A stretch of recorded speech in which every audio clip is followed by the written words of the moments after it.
In a nutshell, looking at the livelihood sector in Kenya and how that ties up to the global governance system, starting with local organizing, Yes. and looking at the problems of infrastructure, gender-based violence, and how do you take this from the local and begin to translate this to the larger scale global governance system?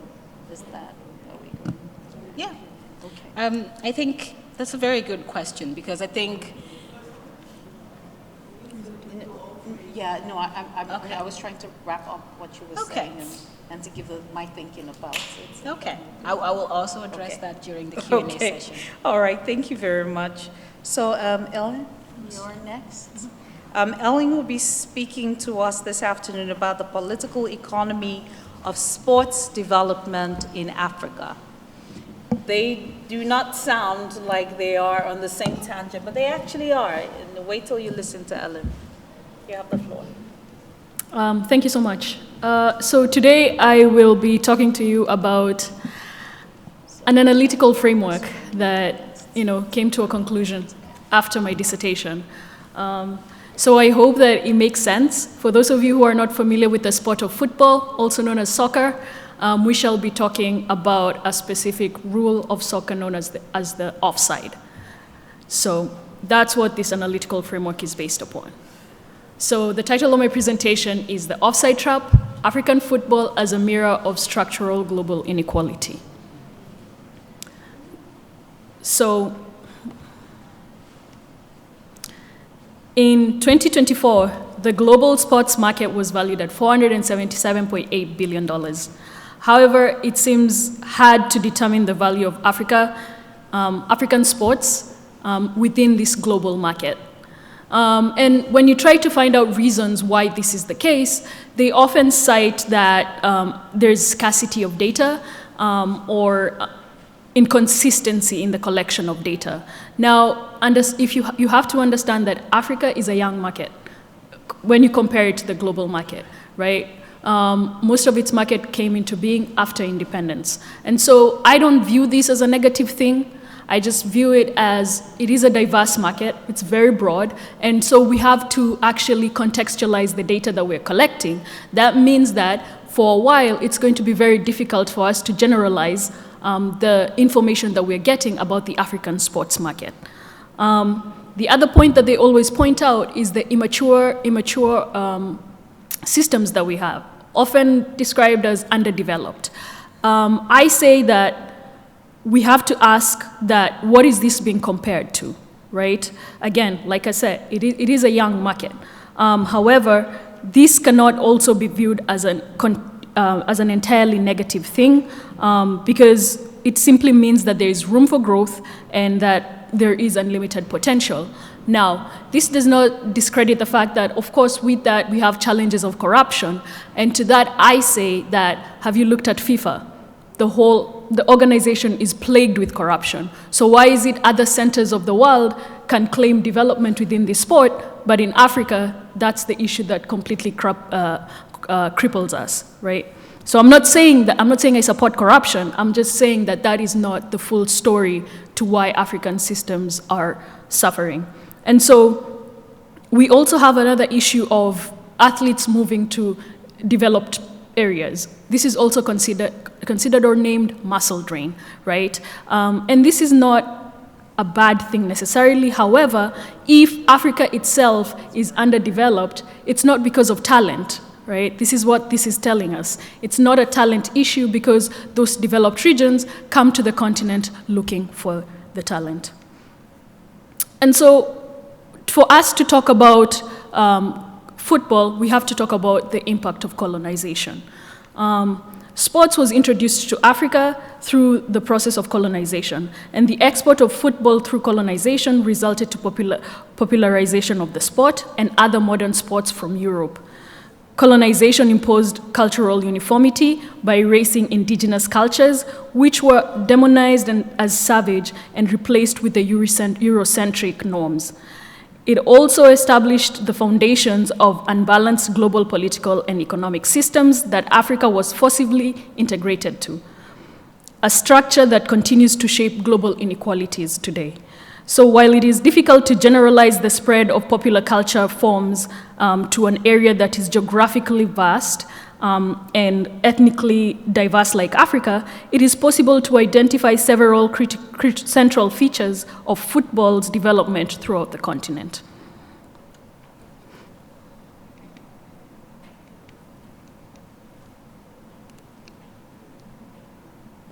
And so to this, I identify the process of the cultural transformation.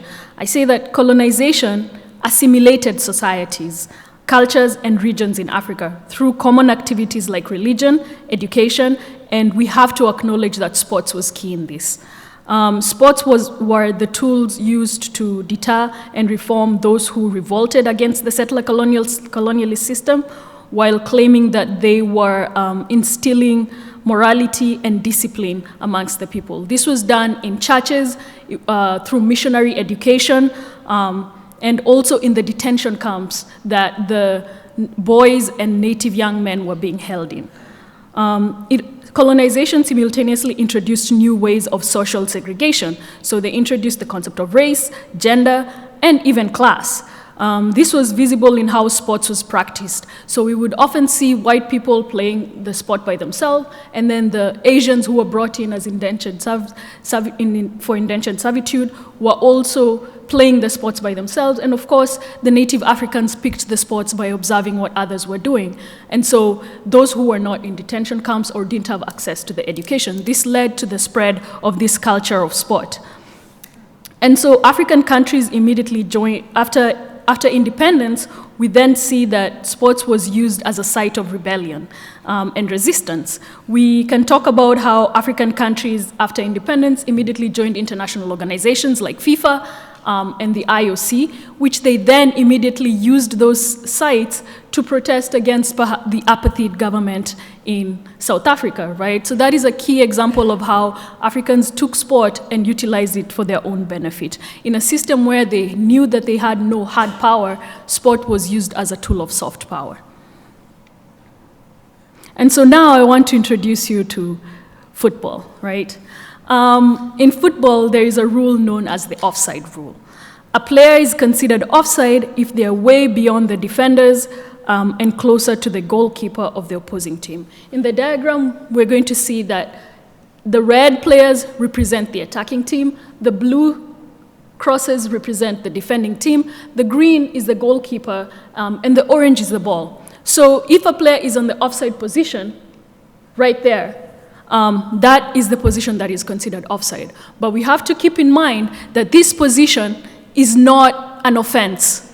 It only becomes an offense when the ball is passed from one player to the other. That means when they receive that ball, they interfere with the process of play, and so they are considered offside, which will be called as an offside offense. And so when the player is standing in that position without receiving the ball, they're just offside, but they're not interrupting the play, so no call will be made. Then let's introduce the concept of the offside trap. So when the defending team notices that there is an offense called the offside, they then use this as part of their strategy. They decide to stand near the goalkeeper in an effort to trap the attacking player so that when the ball passes to them, they quickly run and leave the player in the offside position. So for those of you who are not familiar with football, I just introduced you to Rule 11 of international football. So now, let's talk about this concept and what it means to me, right?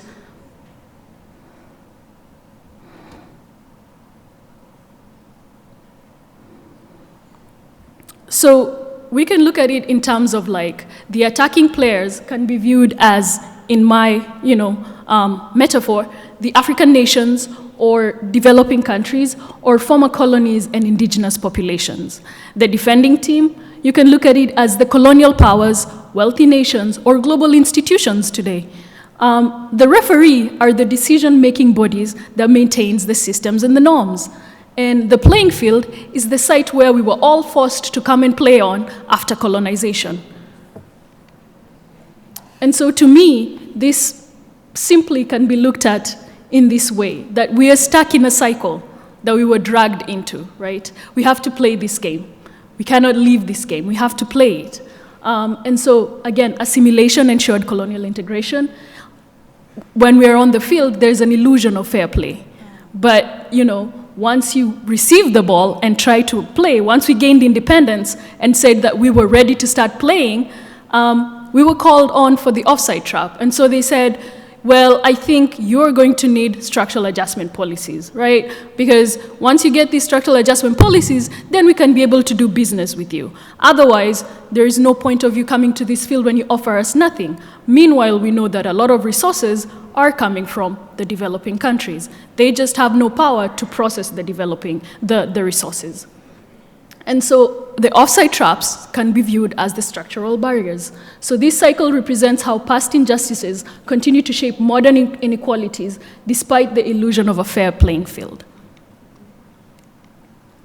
And so, again, I'll just emphasize that, assimilation was colonizer introduced football as a segregated sport, shaping it to fit their social hierarchy. The offside, African teams and players were placed at a structural disadvantage, appearing to compete fairly but facing deeper inequalities. The offside trap, the global system, reinforces these inequalities, keeping certain teams and nations at an advantage while the others remain disadvantaged. The offside trap, despite participation, African teams face systemic barriers mirroring post-colonial struggles where they remain in a position of catch-up. And so what? So I think that we should, as people who study Africa and those of us who are from the continent, we must support innovation. And Africa, there is the quote, African solutions to African problems. And I say that we should not be quick to criticize the solutions that people within the continent come up with. For example, I'm going to use is the informal economic system. When the informal economic system popped up in the 80s and 90s, it was widely critiqued. But we have to understand that this system emerged because of structural adjustment programs. It was a way for people on the continent to survive despite the harmful policies that were placed upon them. And so, come to 2000, the global economic system started to understand that we cannot get rid of this informal economic system. So they started trying to understand the informal economic system. If you look at International Labour Organization, you will see that they're starting to embrace informal economic systems. And that's the way that Africans need to start moving. We have to embrace the ideas, even though they do not fit the standards that we have been forced to and the standards that are being imposed on us. We have to support the ideas that come from the people within Africa, whether they're educated or they're not educated. This is the only way that we get to try and attempt to balance the system in which we have been placed on. And so this framework uses football to illustrate how the global system maintains inequalities within African nations, constantly playing catch-up while wealthier countries use systemic strategies like the offside trap to retain their advantage. So this analytical framework, I think can be applied beyond global economic system. I think you can even take it to the local level and look at how society integrates with each other, whether we're looking at class, race, gender within society at the local level, but you can apply it to other global governance systems that you want to analyze to see the positions of nations that have been impacted by colonization. Thank you. Thank you so much, Ellen. Africa keeps finding itself on the offside track, where we're facing not only muscle drain. This is the first time I'm actually hearing the term muscle drain. I'm so used to brain drain. And how do we deal, both at the local and on the field, with having to play catch up, having to deal with colonial rules in governance? Very fascinating thoughts. Thank you so much, Ellen. And very quickly, our final presentation, and it's very unfair because to have to put years of work in 10 minutes out to you and hope that you're able to make full sense of it is really difficult. So Rebecca will be talking to us about the United Nations Universal Periodic Review and Women in Africa, challenges and opportunities. And in a way, I think it ties up both presentations brilliantly. But I'm not going to steal of your 10 minutes, so let's go. Okay. So thank you all for being here today. I am very excited to speak with you about the UN Human Rights Council's Universal Periodic Review and Women's Rights in Africa. And I know for some of you, this is probably the 1,500th time you've heard me talk about the UPR. So if you're one of those, bear with me, you're going to hear about it again, but hopefully in another way. And if it's your first time, I'm very excited to introduce you to the UPR. So before I get into the discussion, I just want to briefly say that what I'll be talking about is to a large extent based on the findings of my dissertation, which really sought to examine how the Universal Periodic Review mechanism could contribute to advancing women's rights in Africa, specifically looking at the area of women's rights to education and violence against women. So just a brief overview of what the UPR is. So in 2006, the UN General Assembly passed a resolution to create the Universal Periodic Review mechanism. So the UPR, in short, is one of the UN's human rights monitoring mechanisms. And the main purpose or the goal of the UPR is really to improve the state of human rights, not only on a national level, but also to a large extent globally. So essentially to advance global human rights protection efforts. So the way the UPR works is that every 4.5 years, all 193 UN member states present themselves for a review of their human rights records. And the key thing that happens is that during a given country's reviews, other states present recommendations concerning specific measures they need to take to address certain ongoing human rights challenges. So the UPR occurs every 4.5 years, as I've already said, and since the cycle began, 3 cycles have been completed, and the 4th cycle is currently running. It's supposed to end in 2027. So you may wonder, what exactly does the UPR address? It's the UN Human Rights Monitoring Mechanism that addresses the widest array of human rights. So it addresses rights enshrined in the UN Charter, that's the United Nations Charter, the Universal Declaration of Human Rights, voluntary commitments that states make, international human rights treaties that states have ratified, and then some humanitarian laws as well. So states are assessed based on all these rights. And it is a state-led process. That is to say that it's not independent human rights experts that lead the process. It is the UN member states themselves that bring in delegations to lead these reviews. And the reviews are based on 3 key documents. You have a national report that a given state submits. There's a stakeholder report that is submitted by non-state actors like NGOs, civil society organizations. And then you have the report by the UN Office of the High Commissioner for Human Rights, which comprises of information from independent human rights experts within the UN and UN agencies. So as we talk about Africa and global governance, I just want to shed some light on how African states have been engaging with the UPR, because in as much as African states receive a lot of recommendations from the process, they also contribute to advancing global human rights through the engagement with the UPR. So the very first one has to do with the recommendations issued. So I'm focusing mainly on the first 3 cycles because that's the completed cycles. So when you look at the first 3 UPR cycles, the states in the region have issued over 16,000 recommendations to other non-African UN member states. And out of this number, over 13,000 have been accepted, which is to say that African states don't just go there, accept recommendations, go home and implement. In many ways, they ensure that their voices are heard at the global stage as it pertains to the advancement of global human rights efforts. And you may wonder, what are the key human rights issue areas that African states tend to be concerned about? So they address a lot of human rights issues, but the top 5 by ranking, the recommendations address the ratification of international human rights instruments, women's rights, children's rights, labor rights, and the rights of migrants. So it's an interesting mix of issues that African states tend to elevate at the global stage. And then finally, who are they issuing these recommendations to? So they issue recommendations to states in all regions around the world. But most of the recommendations that African states issue are to their own African states. And there is a lot in the literature that talks about how African states are actually more likely to accept a recommendation if it is from its own fellow African state. So there is some politics going on in there. So most of the recommendations are issued to African states, and the states in Eastern Europe are the ones that receive the least recommendations from African states. So that's just a bit about Africa and the global governance of human rights. So delving into the opportunities that the UPR presents for the advancement of women's rights in Africa. So as I've said earlier, my research, I mainly looked at two main issues, women's rights to education and violence against women.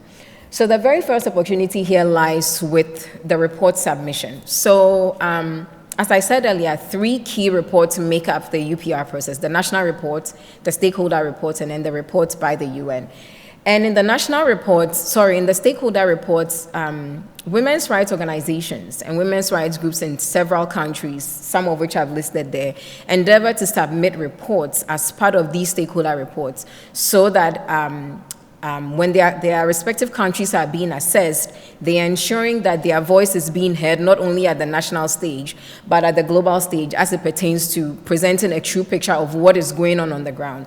So in many ways, women express a lot of agency in terms of the report submission process. So the UPR process, in more ways than one, provides an avenue for women in the region to ensure that their voices are heard on the global level as it pertains to advancing their rights. The second opportunity has to do with implementation. So in my research, I assessed about 1,235 recommendations. And what I found was that more often than not, most of the recommendations were being implemented, whether fully or partially. And what that means is that when African countries go to these UPR reviews and accept the recommendations, it's not just a diplomatic process. They don't just go there to accept the recommendations and go back home. When they go back home, they endeavor to ensure that working with other non-state actors, these recommendations are being implemented. And the opportunity here is that the recommendations do serve as an avenue for the advancement of women's rights in the region. The next point has to do with the issue of conflict. So most of the time in the literature, conflicts are not a fertile ground for the advancement of human rights, and we all know this. But what is quite surprising is that in my research, I found that there are some conflict-experiencing countries or states experiencing conflict that actually outperformed conflict-free states in terms of how they implemented the recommendations concerning violence against women and women's right to education. And a few examples are DR Congo, Somalia, Chad, and South Sudan. So for example, in the case of DR Congo, as a result of other efforts, including the implementation of the recommendations concerning violence against women, there has been a decline in conflict-related gender-based violence. And some of the steps that DR Congo took in response to their recommendations has involved or has included convicting over 2,000 military officers and civilians for sexual violence, both conflict and non-conflict related sexual violence. And then you have the case of Somalia, where amidst everything that it's going through, it's taking steps to advance women's education. And so this has mainly been through sensitization and awareness raising efforts in various communities across the country. And as a result, there has been improvements in various educational levels of women in Somalia. So that is to say that through the UPR, you can still advance women's rights even when conflicts are ongoing, which is quite fascinating. And then the other point here has to do with the triumph of a culture. So generally in the human rights literature, we find that, or it is argued that when a given human rights issue conflicts or clashes with the ongoing cultural norms or values of a given country, there's bound to be some resistance, or there's less likelihood of compliance.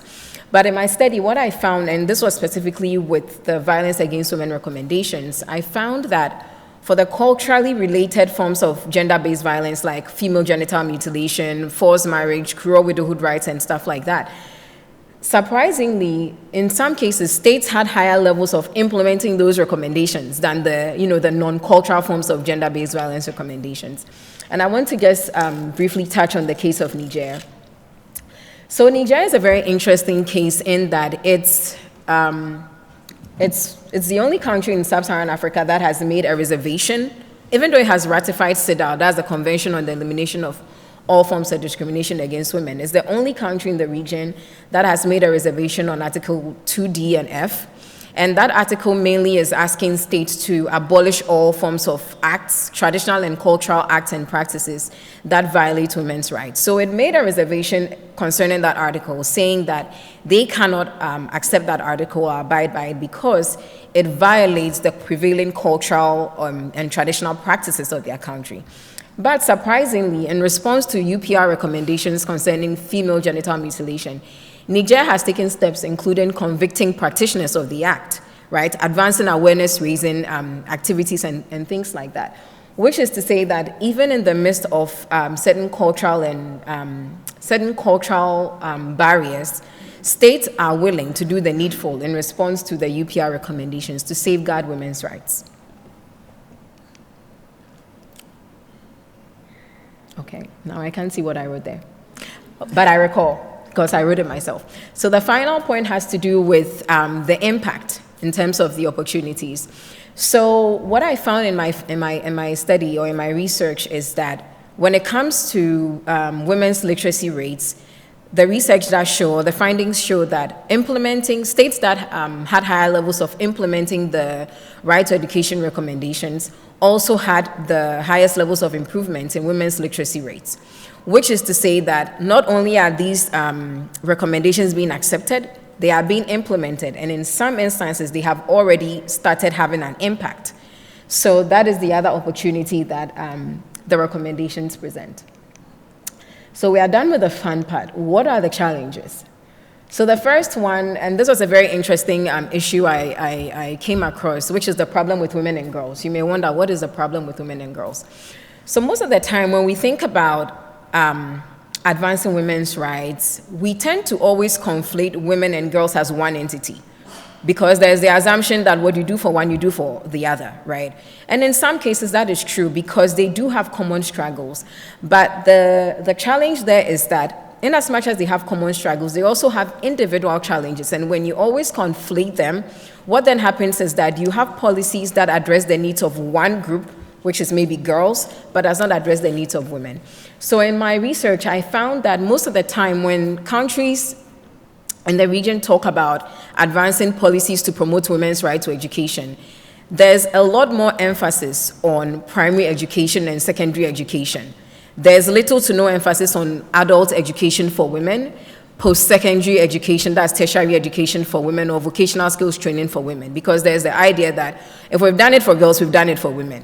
But they are of two different age groups, right? And in that sense, when you do that for one level of education, you have not transcended the other barriers. So that is one of the challenges. The second one has to do mainly with data limitations. So there's just not a lot of data out there that helps us to measure and monitor and track progress in advancing women's rights, not only in Africa, but even globally. And so what then happens is that you don't really know where progress is taking place and where progress is not taking place. So in combination to the issue of insufficient data, even when the data exists, it does not really incorporate an intersectional lens. And by that I mean the data is so broad that we do not really get a full picture of who exactly is being marginalized in a given country. So for example, you may say that the prevalence of female genital mutilation is maybe 70% in Ethiopia. But who is really making up the 70%? It may surprise you that maybe it's a specific part of the country where that issue is more prevalent. It may be a specific ethnic group and such. But most of the data is so general and so broad that it does not include an intersectional lens. And so we do not really get a clear sense of who exactly is facing a given challenge and how policies can be best tailored to meet their specific needs. And the final challenge I want to touch on has to do with funding. So as part of my research, I had the opportunity to travel to Geneva and observe the universal periodic review of some countries like Burkina Faso and Cabo Verde. And during my time there, I was there for a week. I did not see any NGO or civil society organization from Africa present there. In fact, in general, there was only one NGO present, and that NGO was based in Geneva. So NGOs, CSOs from Africa or anywhere else were not present.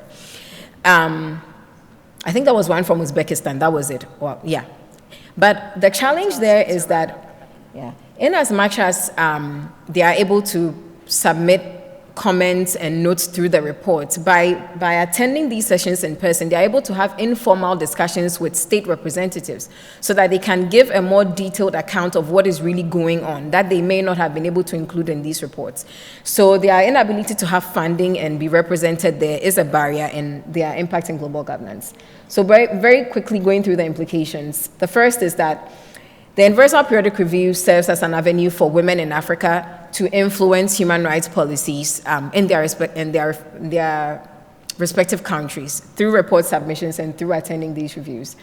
The second is that the recommendations based on the findings, they can be leveraged to advance women's rights in sub-Saharan Africa, which was the main sub-region of focus in my study.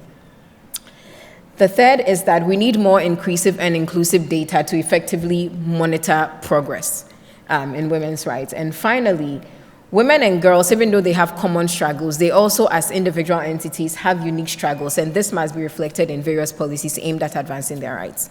So with this, I end my presentation. Thank you. Thank you very much, Rebecca. Thank you very much, Rebecca. Again, back to the playing field and the impact of the upside on women's rights, looking to the UPR lens, and how this has been very instrumental in advancing women's rights. But we have three core problems. We don't have sufficient data, then we don't disaggregate women and girls in the sense in which we should. We're also not disaggregating on regions.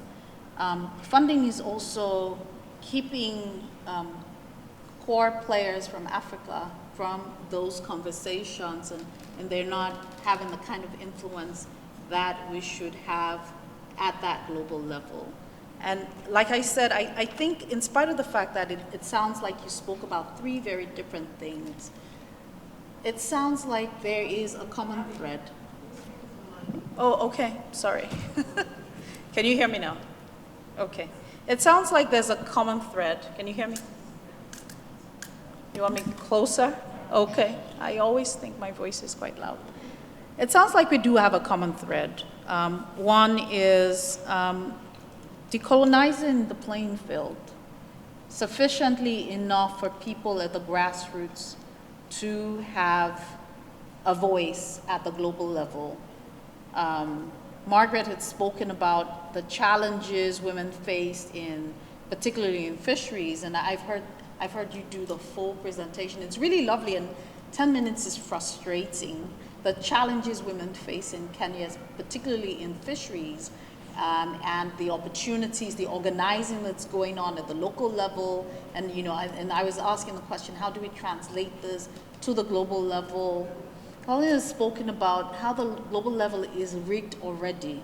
We're already on the upside. How do we get African voices to stand out, to be, to have a level playing field, especially when you're already late to the game, and already we've counted the offenses before you get a chance to defend in the first place. And again, Rebecca spoke about how the UPR has worked for women in Africa and how it's not working as efficiently as it should. I think I'd like to hear you just speak to one another's paper, to each other's paper, or presentation, to see where you find your common ground or where you think we can advance moving forward. Very briefly, 2 minutes, because people do have questions. Yes, people? Okay, great. Okay. Who wants to go first? Maybe you should let the audience ask us something. Maybe we should let the audience ask questions. So they think they want you to ask questions first.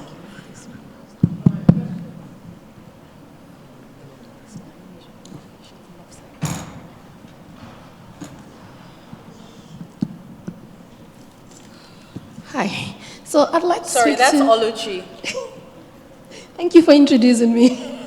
I'd like to speak to the last presentation. I was happy about the part that you brought up, how often women and girls are lumped together. Abby and I are in this group where we do a research on UN security resolutions on women, WPS, and during one of the exercises, I found out that, you would see girls referred and then women, and I was asking the professor, oh, we have to include girls as well, as much as this is talking about women, but I thought that, girls are future women, or they're women. In a sense, you look at it that way. So I was glad you brought that out. But my question would be, is the UN doing anything about this conflation, about this separating them? During your research, did you find measures or plans to make sure that this doesn't continue? So that would be my question. That's a really great question, Oluchi. So in my research, I didn't find that the UN was doing anything to separate the two. To the best of my knowledge, I don't even think that they're thinking about it that way. But what is interesting, though, is that because, for example, the case of girls, right, they are both children, and to some extent, they also fall within the women, depending on what issue is being discussed. You would find that most of the time, some of the recommendations that are addressing children's rights are also connecting them to women. So you see that conflation in there. So no, I haven't seen the UN try to do anything about it. This wasn't something that I even thought was an issue till I started doing my research. And so as I did my research, initially my research was going to look at women's rights and children's rights. I wanted to do a lot of things. But then I narrowed down to women.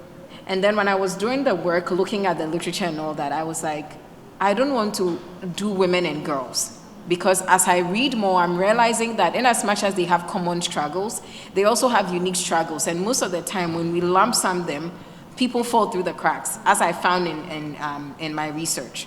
Like looking at the educational policies where focus is on lower levels of education, little to no attention to women. It's the same when it comes to forced marriages as well. Most of the time, when the discussion of forced marriage comes up, we always think about child marriage, but forced marriages is broad. Child marriage is a subset of forced marriage, and forced marriage is not something that affects only children. Okay, people that are older can also be forced into marriage, and they sort of get dropped out of that discussion because you just focus on the children. But what happens to the other group of people? So that also speaks to that whole intersectional lens issue. So, the UN, to the best of my knowledge, isn't looking into this issue now. Maybe it will, but yeah, that's my take on that. But thanks for asking. Yeah. Okay, thanks. So I have a quick question for Ellen. Fascinating presentation, very innovative. First time I've seen that, and I liked the way you set up the analogy and the metaphor of offsides to help us understand the marginalization of Africans in a sport that is global, and so global football. I was very shocked to see you say that African sports has not been monetized or can't be captured in a calculation to estimate the amount of money that has been or that is spent on because Africans just love sports, especially football, and you've got the Africa Cup of Nations, but you've also got African participation by media in the European leagues, especially the British leagues, is just phenomenal, right? So I'm just wondering how the sports market is measured, and then tell us a little bit about why you think Africans' market share can't be captured. Thanks. Thank you, Professor Idozi. That's a good question. So my opinion, I think it can be measured.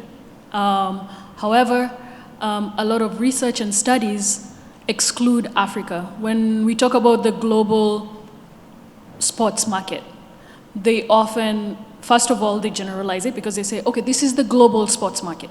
This is the value of the global sports market.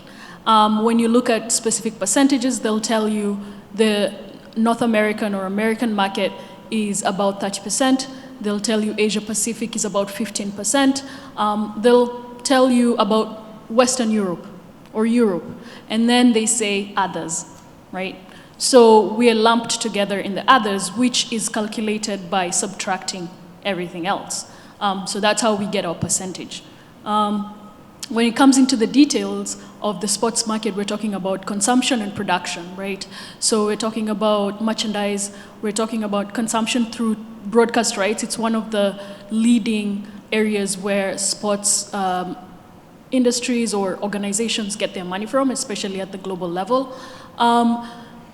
We are very aware, those of us who are in the continent, we're very aware that people consume English Premier League or European football during the Champions League. We will subscribe to DSTV to be able to watch it. Now, the figures and the numbers from that could be, they say it's not generalizable because the argument that is made is that not everyone has that access. And so, but back home, we know that people may go to pubs, right? There's the informal way of doing things. There's the informal way of consuming. Another example we can look at is in esports, video games, right? It's very digitalized. How they calculate, how they work in that space is through the internet. And so a lot of the figures and data and numbers that are shown is the number of people who are playing online, right? So even the examples that they have on Africa, they go and look for the specific people who play online to talk about esports. This is one of the areas that I researched in my dissertation. So in esports, the argument that, or what I found out when I was collecting my data, is that we have an informal way of playing esports. We don't play online. We have gaming cafes, right? So we have cafes where people set up, just like the cyber cafes. They buy these PlayStations and Xbox, and they set them up, and they invite college students and people in the community to come and play where they pay. So they have their own system of facilitating esports. They pay to play the game, right? To the point that when I was collecting my data, I found out that the community that I was collecting the data from, they organize competitions every 3 months. They have a champion within their own community. They know the person who you don't want to go and play video games against. The international world does not know that, right? Because when they show us gaming, they show us in South Africa, where it's organized online, and we see, and it can be compared to the developed markets, right? So that creates a gap globally. If you're talking about the global market, it creates a gap. But then the argument that I make is that we need people like me. So we need more people to go down on the ground and start collecting data and adding our voice to this global market and saying that we consume this sport, we produce these sports. We know the NBA is coming this year on the continent, right? So they're going to be reproducing a form of the NBA in Africa. So what does that look like? If the people on the ground haven't been trained to be coaches, all they're coming there to do is just use the athletes. So they're going to import their talent from North America. They're going to import talent from Europe to manage the sport, to manage the system, right? But we know that there are people on the ground who could have been trained the 4 years when NBA has been working there to get people to work in NBA Africa. So these are just some of the examples that I talk about that creates gaps in the system. Thank you. And I had asked the questions of, was that someone at the back? Okay. So I want you to answer the question. Hi. Last question. I have some question to Ellen. I'm from Brazil, so I appreciate the relationship with the sports and the economic things. I think the top of my mind, the first question that I have, it's about the definition of consume. Because the example that you give to us now, it's a little different. The way that Europe define consume is different than the way that you define now. So we can make this kind of confusion. If I'm buying the product and I'm using the product, is different. So when you make these kind of misuse, you can make some mistakes, confuse the two things. So if I'm using a product online and I use the same product in a cyber cafe, it's not the same thing. So I think I would like to have this more clear. I have other question that I have.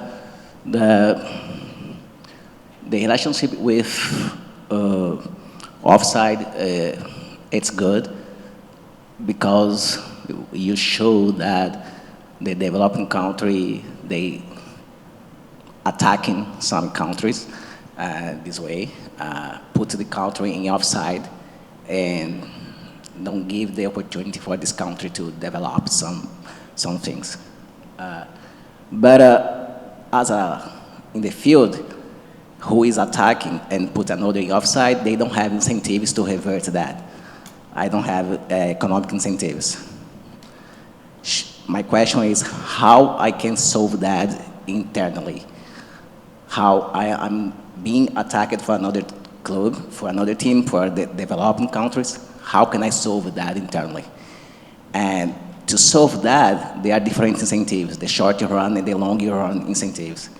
Who should pay the cost for this reversion of situation? Thank you. I think your first question was on consumption, if I'm not wrong.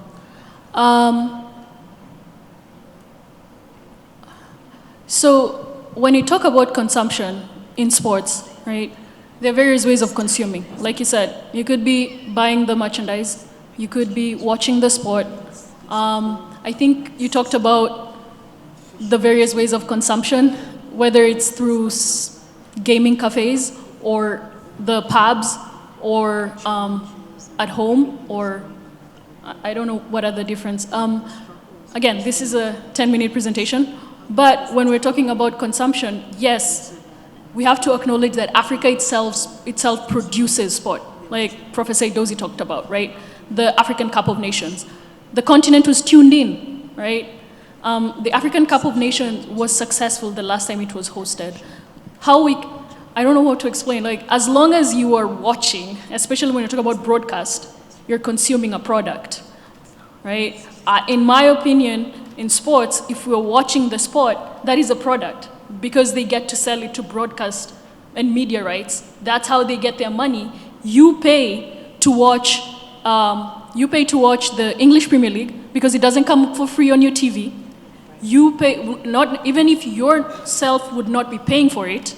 If we have the Olympics and Kenya is participating in the Olympics, our government will make sure that the Kenyan people are able to see runners, right? Because there is a price that you have to pay the International Olympic Committee to be able to broadcast their product, right? And if you look at the revenues generated during these events, they're going to tell you. They're going to tell you where the money is coming from. Broadcast rights is always at the top, right? So I don't know how the different, what I was saying in terms of like people consuming in gaming cafes or people consuming in their homes is that people at a pub would be like 20 or 30. That number is so important but will not be counted because the TV screens could only be 2. So people consuming in their own homes, you could invite people to watch the games or something like that, but in the West or everywhere else, they count the subscriptions. People are on subscription, right. Constant subscriptions. I'm not saying it's not available in the continent, it's available in the continent, but we know the continent. We know how many people look for those links that you don't have to pay for, right? We know how we consume the sport. Yeah. Now, those are other discussions you can get into, right? And you can disagree or you can agree, but those are things that you can get to. That's why the analytical framework is there. It's there to be critiqued. The other question you had was, do I remember? I think we can... I think the example I gave on... Okay, so first of all, I'm going to put a disclaimer. We do have to... I'm going to put a disclaimer. When I talk about my analytical framework, I don't talk about it in terms of developed and development. I talk about it in terms of fairness, equity, justice, and inequality. And that's a reason, right? I don't want to feed into these conversations of who is most developed and who is not developed. We can talk about resources and how resources are distributed to find out inequality and fairness and justice. You can do that within the global economic system, of course. But also, again, we have to recognize that colonization resulted to economic extraction from the continent, which continues to this day, right? However you view that extraction. So in terms of solutions, I would say we need to embrace what local people are producing. We may not have the answers, but when we go to do research, we find out that, you know, what people are doing on the ground to navigate in systems that are against them, and we need to uplift them and tell people and encourage more Africans to support them instead of critiquing them for finding other ways to survive in the system. Thank you very much, and a round of applause, please. And I think that I think there was a question. There was a question I did ask her. I think she should Meg give was trying Meg to, the opportunity to avoid answer her that. question, and yes, then we'll close. I was talking about our work in Kenya and how there's there have been a lot of challenges and there's a lot of opportunities. There's the global fisheries. There's a system for the global fisheries at the global level. And my question was, how does the local organizing work to give a voice at the global level to influence fisheries in Kenya, of course, which also talks about the rest of Africa. Meg, please. But yeah. Yeah, the easiest answer there is there's a huge disconnect between what's happening at the local level and what's happening at the global level. So if you look at, for example, you gave a very good example when we were just chatting here, there is an international fisheries governance system at the top level, and there is also local systems. Those two don't necessarily speak to one another. And you realize that a lot of, let's say, policies and governance systems and even ways of practice, how you should practice fisheries, like the quota system, that are developed at the top level. Let's say, for example, the UN came up with one of those systems on ocean governance and how they should be governed. Now, translating that into the local level, and in this case, I mean how they are implemented, how they are practiced, who is implementing them, the costs of implementing this thing, and who's paying for it, is usually a problem. And that's why you see there's a huge disconnect. So when you see women speaking up on the ground level, it's because it's years of oppression, years of being disadvantaged, and that's why they're speaking up to be able to be represented, to be able to be included in at least their national, local decision-making level before they can now start making impact at the international level. So Yes. Elling's final sentence about ensuring that we are able to amplify from the local, from the grassroots up to the international level and ensure that everyone has a voice, just like Rebecca has said. A round of applause again for this very brilliant panel. Thank you very much. Thank you.